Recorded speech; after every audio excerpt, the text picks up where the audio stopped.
avec intention.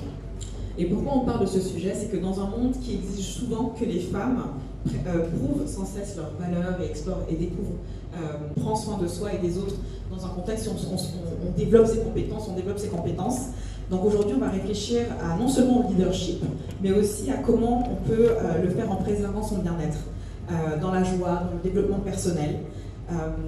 Donc on nous apprend souvent, comme je dis, à chercher quelques mots sur les différentes personnalités à mes côtés. Donc ici à ma gauche, j'ai Aïcha Diop qui est donc directrice marketing et noire et porteuse de hijab dans un monde de basketball. Vous avez dû naviguer dans des dynamiques de visibilité et d'inégalité importantes. Qu'est-ce qui vous a aidé à rester ancrée et confiante et engagée dans votre passion? Et quel message aimeriez-vous transmettre aux jeunes filles qui sont souvent peut-être les seules dans leurs espaces, dans les espaces de sport? I think as a hijabi basketball player growing up, I think my confidence came from just the reps and the practice that I did every day. It wasn't easy to look different on the court because I did look different because of my turban that I used to wear. And I used to wear long sleeves and leggings under my jersey. And so a lot of people would just look at me because I looked different, and I didn't want that. I wanted people to look at me because I was I was the best one on the court. So every day I practiced hard, and I was like, I don't want people to think, oh, all Muslim girls can't play basketball just because of me, you know? So that was my motivation, and I wanted to really emphasize the fact that Muslim girls do play basketball, like we can do these type of things, like we do sports.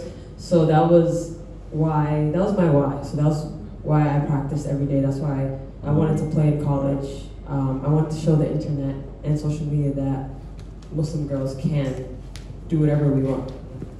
Yeah.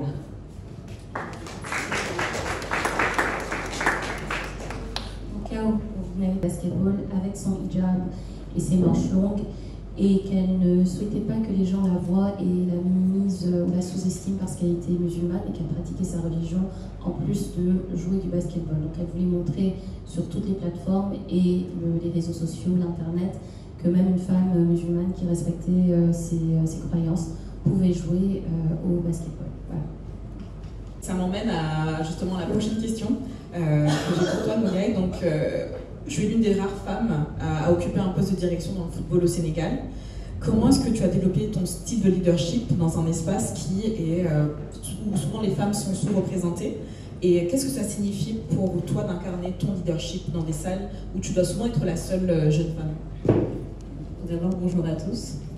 Nogay Dion, comme elle a dit, chef de département du football féminin à la Fédération sénégalaise de football depuis à peu près 1 an et demi.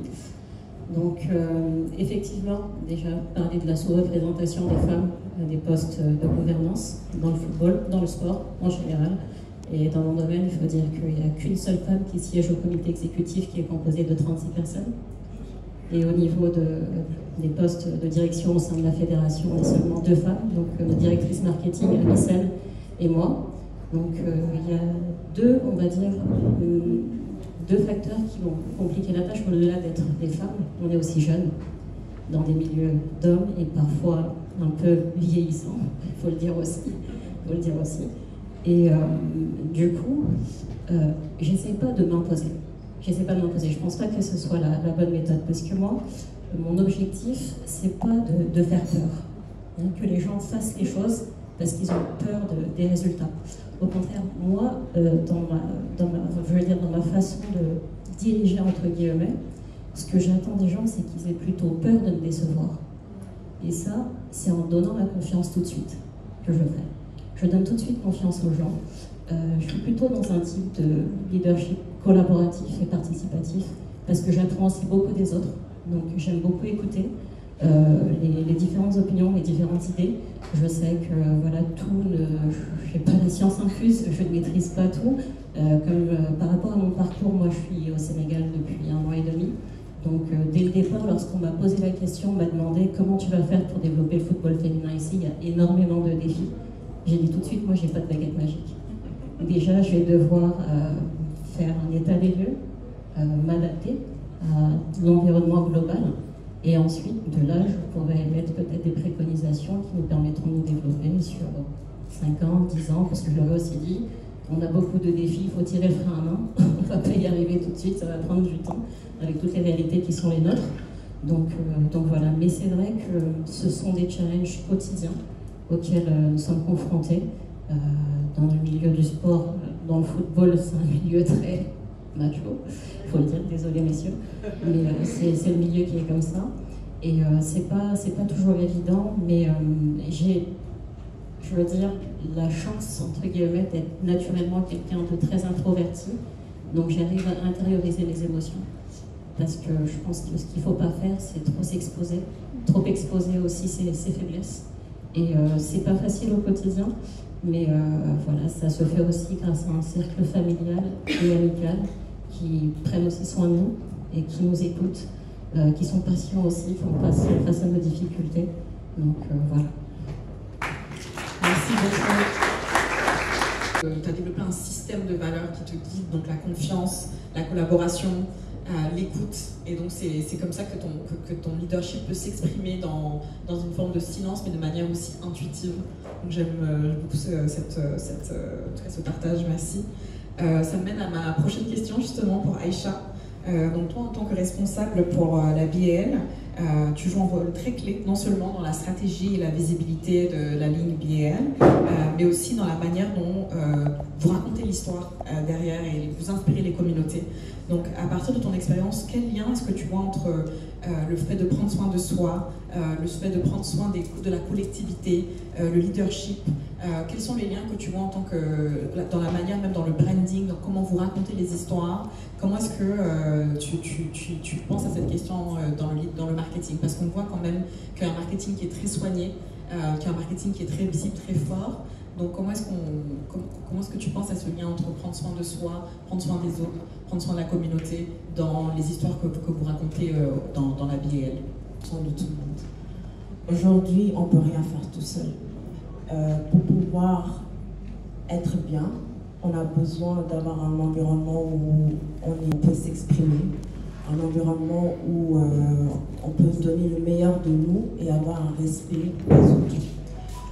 Aujourd'hui, en tant que leader déjà, il ne faut pas, leader, comme un peu ce que Claire disait tout à l'heure, un leader, ce n'est pas forcément dans la hiérarchie. Tout le monde est leader dans son domaine, parce qu'on est tous experts dans notre domaine et on apprend de tout. Et aujourd'hui, c'est grâce à ce côté où chacun rapporte son expertise qu'on arrive aujourd'hui à créer ce mouvement autour de la BAL, autour du marketing, autour des départements, autour des programmes qu'on est en train de faire. Aujourd'hui, si la BAL for Her est ici, c'est parce que tout le monde y a amené son expertise. Que ce soit la personne, on voit Marie-Laurence qui est derrière là-bas, qui vient d'avoir un petit garçon, et qui aujourd'hui a créé cette plateforme où on a tous ces jeunes femmes et aussi des hommes qui participent à ce programme. Aujourd'hui, elle a créé, mais elle l'a fait avec d'autres départements. Elle a fait avec d'autres personnes qui ont aussi ramené leur expertise. Aujourd'hui, Zaya ici, elle a ramené son expertise en créant ce programme avec Fatou et d'autres membres. Mais nous, en tant que marketing aussi, on raconte l'histoire de ce programme.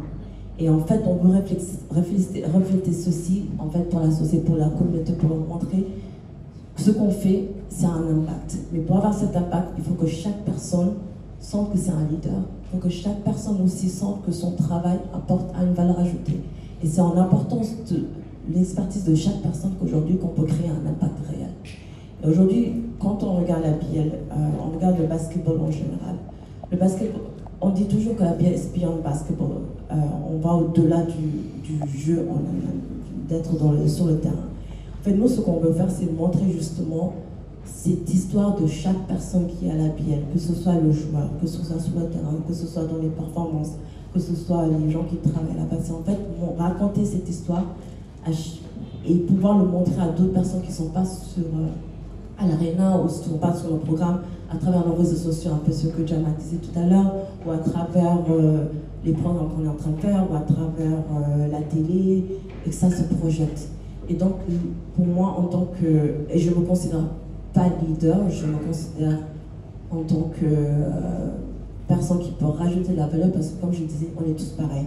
C'est pas dans la hiérarchie, c'est vraiment en tant que personne, qu'est-ce qu'on peut rapporter humainement, mais aussi par rapport à notre expertise. Merci beaucoup.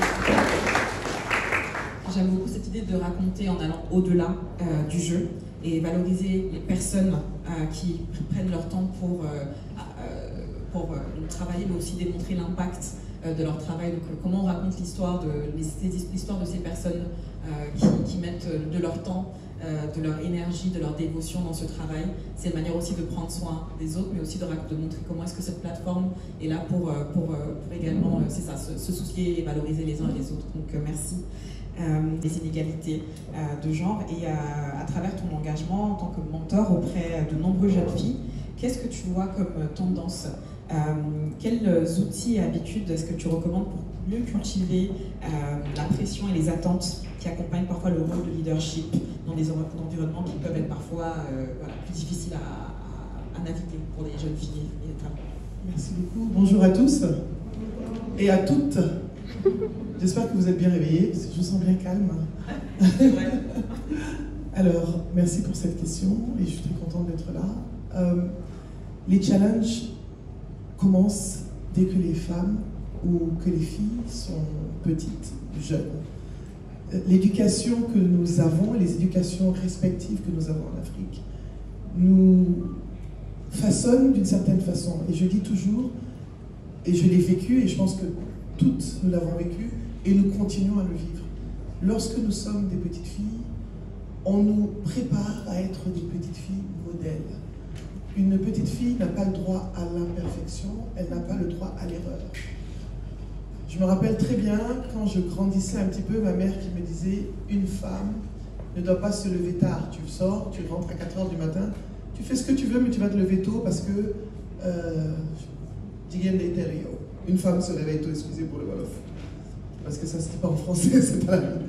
Et ça continue comme ça, tu grandis un petit peu, tu dois savoir faire la cuisine parce qu'on te prépare toujours pour paraître bien aux yeux des autres et pour plaire aux autres et pour être la personne qui va satisfaire les désirs des autres. La famille doit être fière, le mari doit être content. Et tu continues comme ça, tu deviens mère et tu dois être une mère parfaite pour tes enfants. Donc nous intériorisons ce désir de perfection, cette volonté d'être parfaitement parfaite, qui à la longue devient un frein et construit des peurs inconscientes. Nous devenons des femmes qui ont peur de se tromper. Nous devenons des femmes qui ne nous sentons pas légitimes parce que, est-ce que je suis assez? Am I enough? Est-ce que je suis assez? Est-ce que je suis assez bien? Est-ce que je suis assez belle? Est-ce que je suis assez épouse? Est-ce que je sais faire la cuisine? Est-ce que c'est assez bon? Donc nous avons toutes ces peurs qui nous accompagnent, qui sont motivées et emphasize, non, en français, un autre mot. Qui sont accentuées, pardon, qui sont accentuées par les injonctions de la société qui nous dit d'être comme elle veut que nous soyons, mais qui ne nous dit pas d'être ce que nous voulons être.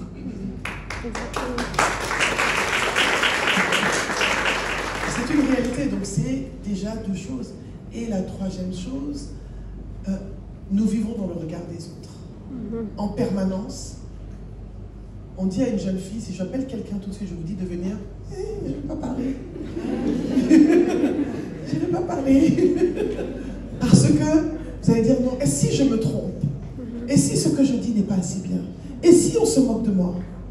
Mais comme elle a dit, Claire, tout à l'heure, elle a dit, il faut show up. Il faut essayer. Il faut oser se tromper. Et elle a dit, il faut oser tomber et se relever. C'est dans l'erreur qu'on apprend.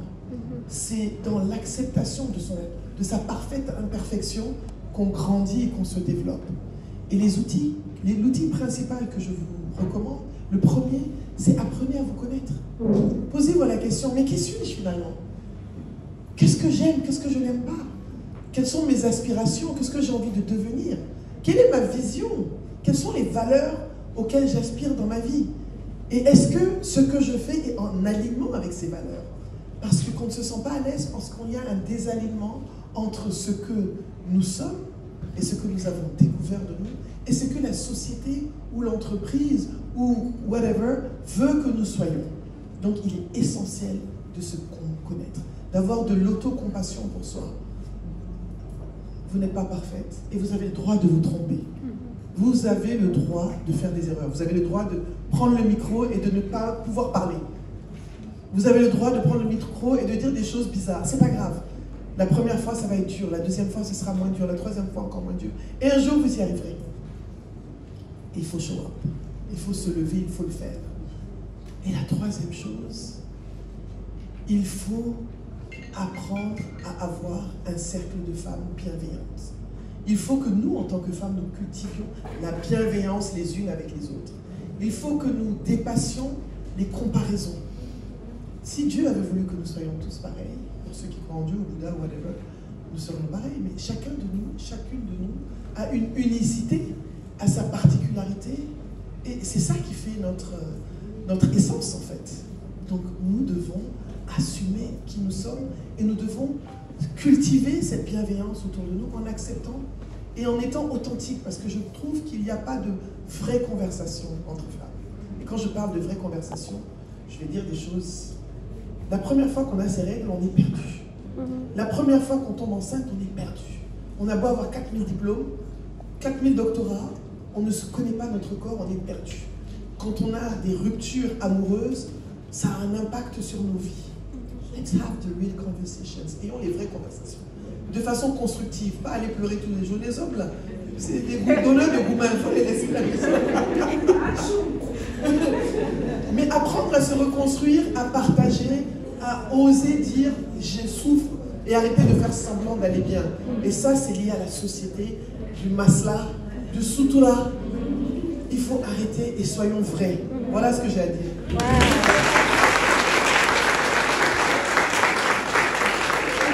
Play basketball, or they can feel comfortable playing sports. I know for a lot of us, like, it's very difficult to find basketball courts that are not taken up by all boys, and so it's hard for us to find a hoop. It's hard for us to find a place to play. And I think I made it my mission as a young girl that I hated that growing up. Like, I would either have to go early in the morning or stay late at night, and it was just like messing up with my schedule. So I really wanted a space where create a space where girls can come and always have space. So that's when I created my basketball camp. So Jabad Basketball Camps is a way to invite girls to come and play on a team and get to know people in their own city. So it's just also having, because when I was growing up, I didn't really have a lot of friends that played basketball. So it was hard for me to find girls that to play with and that look like me. So it's a way, the camps is a way to bring the girls together and make sure that they connect with each other, and they leave, they create friendships beyond the basketball camps. So after the camps is done, they'll have the opportunity to get together, play in the courts that they want to play in. They can get the gyms that we rent for them and things like that. So I feel like that being a space where girls can really be confident in themselves, be around people who look like them, really enjoy the game, and we make it fun. It's not something that's very serious, but it's a way where the girls can be very confident in themselves, and we see them every year. So we go back every year, or we come together where we do a tournament with a lot of girls from all over the cities that so we do one city, and alors, il fallait sans doute féminiser au niveau de l'encadrement. Donc, de se dire que ça va être fait par les femmes, pour les femmes, parce qu'on se comprend mieux, parce qu'on se connaît mieux. Et pour moi, c'est une solution très importante, mais il ne faut pas oublier les hommes qui le sont aussi, parce que ce sont aussi nos pères, nos frères, nos maris, nos amis. Donc, ils doivent être aussi sensibilisés sur certaines questions par rapport au développement d'une jeune fille, d'une femme. Au niveau du football, les formations ont énormément évolué au niveau de l'encadrement, parce que, on va dire, moi je dis tout le temps aux filles que ce sont elles qui sont importantes, mais l'encadrement est important aussi, parce que ce sont eux qui transmettent les valeurs. Donc, au niveau des formations des entraîneurs, des coachs, Aujourd'hui, on sépare la formation, on sépare, pardon, le management qu'on aura d'un homme et d'une femme, mais aussi le management qu'on aura d'une fille de 6 ans, puis d'une fille de 9 ans, puis de 13 ans, parce qu'au fur et à mesure que la fille évolue, grandit, elle évolue, c'est plus la même personne, donc on doit réadapter notre management à ces filles-là. Donc tout ça a beaucoup évolué dans la formation au niveau du football. C'est une des solutions. Et aussi, aujourd'hui, ce qu'on souhaite, c'est justement d'avoir davantage de femmes à des postes de gouvernance. Donc, ce sont des process qui sont en cours. J'ai vu des filles ici tout à l'heure que j'ai rencontrées lors d'événements et qui, j'espère, pourront un jour nous rejoindre, que ce soit dans les clubs, dans les ligues ou même au niveau de la fédération, voire de la confédération ou de la FIFA, parce qu'on a besoin justement davantage de femmes à des postes à responsabilité. C'est aussi un appel que je vous fais, les filles. Il y a beaucoup de choses qui ont été dites, mais on va vous dire beaucoup de choses, mais après, ce sera à vous de poser les actes. Il y a de la place pour tout le monde. Il y a de la place pour tout le monde. Vous parliez tout à l'heure de s'asseoir à la table est pleine, allez vous asseoir à une autre table. Il y a de la table pour tout le monde, il y a de la place pour tout le monde partout. J'ai souvent des filles qui viennent directement me voir pour intégrer directement la fédération. Il y a aussi d'autres entités dans lesquelles on peut apprendre énormément. Moi, par rapport à mon parcours, j'ai été joueuse, puis entraîneuse. J'ai eu différentes expériences professionnelles avant d'arriver là où je suis. Et il ne faut pas, je veux dire, sauter les étapes. Parce qu'on apprend à différents niveaux.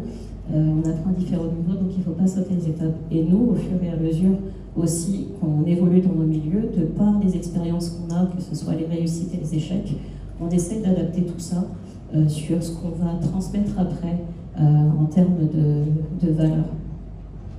Merci beaucoup. Un environnement où on arrête de parler justement que les inégalités entre les hommes et les femmes.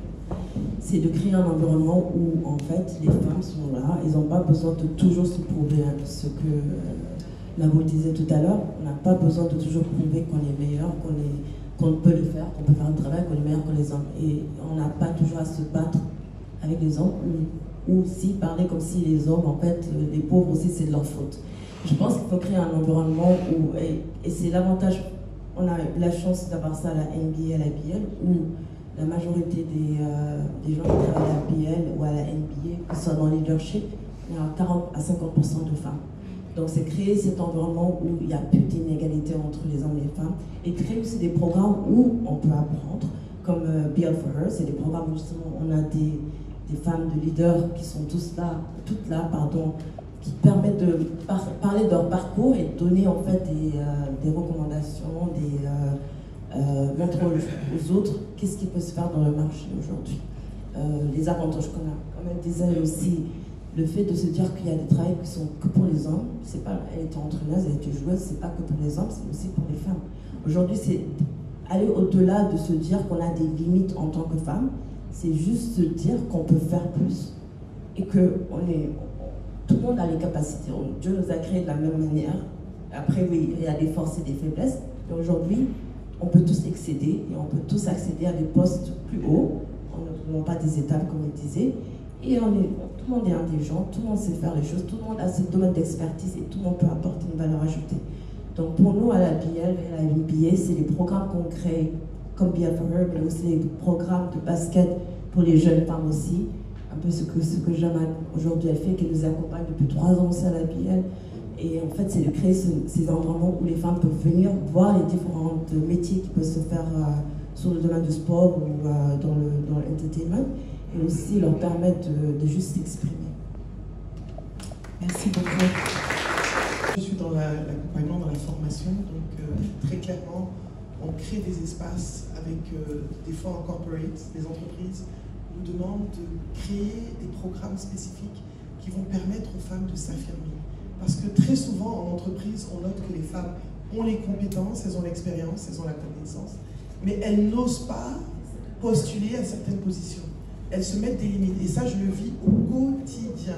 J'ai une femme qui est directrice financière, qui n'ose pas postuler pour être DG parce qu'elle va dire « je n'ai pas tel diplôme ». Et par opposition, un homme qui a 30 à 40% des compétences, il va postuler à un poste où une femme va attendre d'avoir 200% des compétences. Donc, déconstruire ce besoin de perfection, donc c'est le travail que nous faisons. Nous mettons en place des programmes complets en fonction des attentes des clients afin de vraiment créer dans le mindset une nouvelle façon de se voir, d'apprendre à s'apprécier, à s'aimer et à se valoriser tel que nous sommes tout simplement. Et comme je ne peux malheureusement pas le faire partout, on le fait, j'ai un incubateur, un accélérateur, donc nous le faisons au niveau de on a ce qu'on appelle Impact Hub à Abidjan, et je suis associée avec 3 autres femmes. Et déjà, rien que le fait d'être associée avec 3 autres femmes depuis 7 ans, on montre que we can do it together. On peut le faire ensemble. Nous sommes aussi dans l'investissement et il y a ce qui s'appelle au Sénégal le Women Investment Club, le WIC. On l'a aussi en Côte d'Ivoire. Donc moi, je suis dans les 2 WIC. Ce sont des femmes qui investissent pour des femmes et dans des projets de femmes.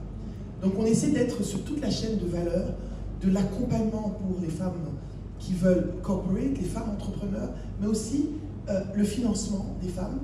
Et afin d'étendre ça et de permettre, je ne peux pas être partout, je me suis dit, ok, pourquoi ne pas avoir une chaîne YouTube où on peut partager ces expériences professionnelles que nous avons, que j'ai eues, et d'autres personnes qui ont aussi des expériences. Je ne suis pas la seule à parler, parce que donc j'invite des personnes d'expérience, plus jeunes, moins jeunes, des hommes, des femmes, qui parlent de leurs compétences, de leurs challenges, de leurs compétences professionnelles et personnelles, de ce qu'il faut pour pouvoir sortir de sa zone de confort.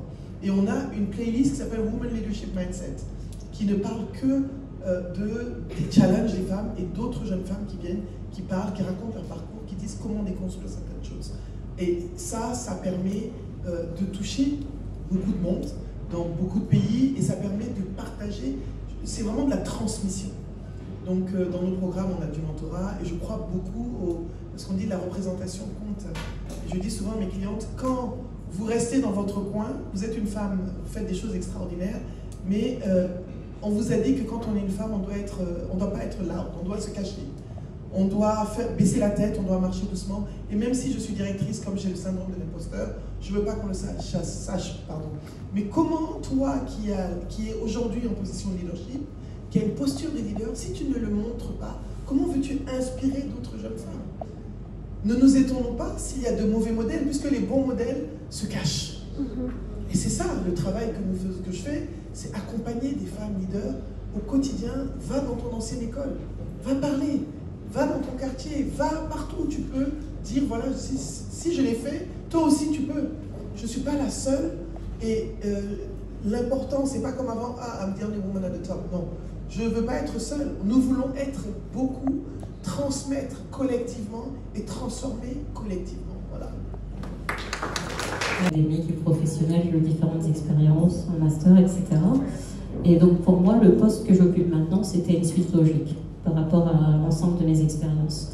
Donc j'ai tenté une candidature spontanée et j'ai eu la chance de pouvoir rencontrer le président de la Fédération sénégalaise de football et j'ai fait un pitch en 3 minutes. En 3 minutes, je me suis présentée, j'ai tel diplôme, j'ai travaillé dans telle entreprise et j'ai joué, j'ai entraîné. Maintenant, j'aimerais pouvoir revenir au Sénégal et contribuer au développement du football féminin. Et il m'a dit, bah écoutez, ça tombe bien, parce qu'on a un besoin, mais on n'a pas le profil. Donc il y a aussi cette part du destin-là qui joue, où j'étais au bon endroit au bon moment et j'ai rencontré la bonne personne. Et donc il m'a dit, votre profil me paraît complet, donc on va vous recevoir en entretien. Et c'est comme ça que ça s'est fait. Le process a pris 2 ans. Bon, il faut être patiente aussi, clairement. Le process a pris 2 ans, mais je vais expliquer que c'est super, ça reste assez intéressant. C'est vrai qu'au moment où je rencontre le président de la Fédération sénégalaise de football, le Sénégal n'a pas encore gagné la CAN. Donc, on a un premier trophée. Donc, j'envoie un message de félicitations qui veut aussi dire « Coucou, je suis encore là ». Une deuxième CAN, un deuxième message, 3e, 4e, 5e. À chaque fois, j'envoie un message, c'était une opportunité pour moi de pouvoir me manifester, dire que je suis toujours là, d'envoyer un message de félicitations et de dire que voilà, je suis toujours intéressée. Et ça a pris 2 ans comme ça, et au bout d'un moment, il m'a dit, ben écoutez, on attend toujours que vous nous rejoigniez. Et je me suis dit, c'est moi qui vous attends en fait. J'ai dit, mais c'est moi qui vous attends depuis tout ce temps, et puis voilà. Donc, ce que je disais tout à l'heure, c'est que j'ai Pendant longtemps, j'ai pas été quelqu'un de très opportuniste parce que introvertie, j'avais peur d'aller vers les gens. Et je me suis dit peut-être que je suis passée à côté de certaines opportunités, mais en fait non, c'est juste mon destin.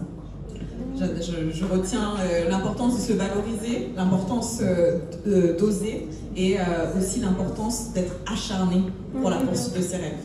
Donc merci pour ce partage. Je vais voir s'il y a des questions.